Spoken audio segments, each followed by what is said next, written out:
Ever wondered what daily life was like over 3,000 years ago in China's earliest recorded dynasty, the Shang? Well, archaeologists have been digging up some incredible clues in the ancient capital of Anyang. And today, we're diving into 7 objects that paint a vivid picture of this fascinating time. Let's start with the most famous, oracle bones. These weren't just any old bones.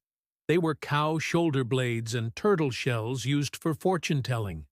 A diviner would heat them until they cracked, and then interpret those cracks to answer the king's most pressing questions. Everything from, "Will we win this war?" to, "Will the queen have a healthy baby?"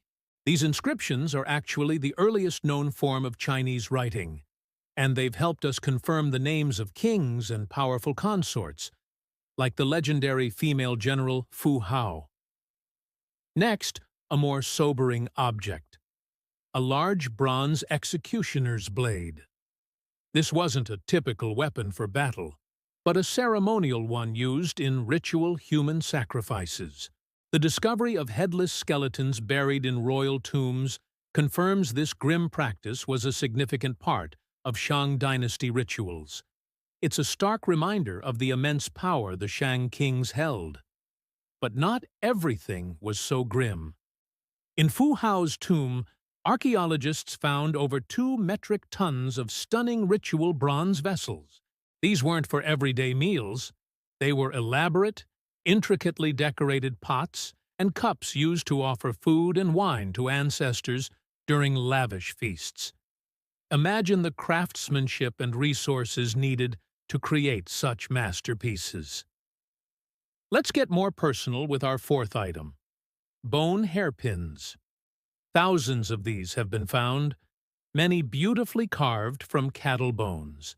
Their sheer quantity tells us 2 things. The Shang people had a thriving bone-working industry, and their diet was likely very rich in beef. Around 1200 BC, a new technology rolled into town, the chariot. These weren't just for transport, they were high-status ceremonial vehicles. The elite were even buried with their chariots and horses, showcasing their wealth and power even in the afterlife. What about the sounds of the Shang Dynasty? Our 6th object is a small bronze bell.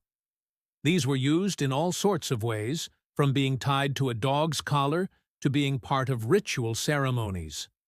Over time, this concept evolved into the incredible tuned sets of bells, known as bianzhong, that could play complex melodies. Finally, we have jade ancestor tablets. These small, beautifully carved jade handles were inscribed with the names of ancestors. It's believed they weren't displayed on an altar, but held by the king during ceremonies where he would pour libations, like wine, to honor and connect with his lineage. From oracle bones to jade tablets, these objects show us a sophisticated society that mastered bronze casting, developed writing, and held deep beliefs about ritual and the afterlife. The next time you think of ancient history, try to imagine the bustling streets of Anyang, the rumble of chariots, the chime of bronze bells, and the smoke from ancestral fires rising into the sky. Thanks for watching, and don't forget to like and subscribe for more journeys into the past.